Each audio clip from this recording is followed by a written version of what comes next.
So mga tol, kakatapos nga lang po ng laban na naganap sa bansang UK sa pagitan ni Josh Warrington versus Leigh Wood sa 12 rounders bout para sa titulong hawak ni Leigh Wood, ang WBA World Featherweight.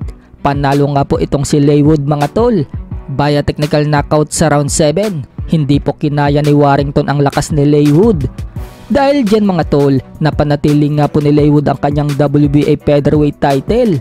Umabante na ang record niya sa 28 wins and 3 losses, habang bumagsak naman ang record ni Warrington sa 31 wins, 3 losses and 1 draw. Samantala, matapos po nating maibalita na nagwagi si Genjiro Sugioka sa laban niya kontra Daniel Valladares sa kanilang rematch, kung saan pinabagsak niya ito sa round 1 at tinapos sa round 5 via technical knockout.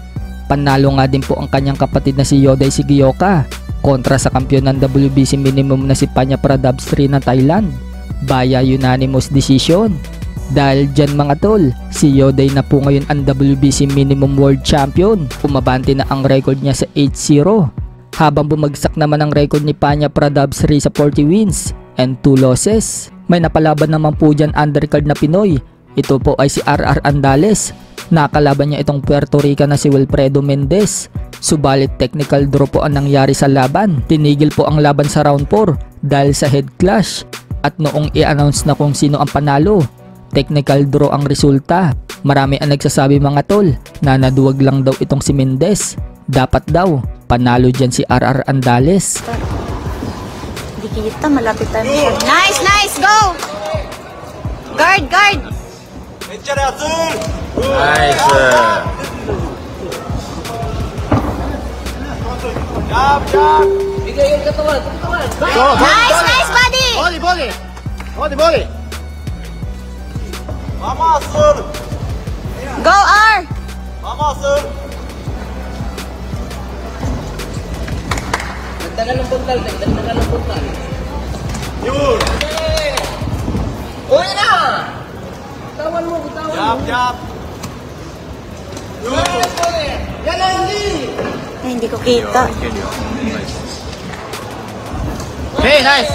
Okay. Kaya tayo.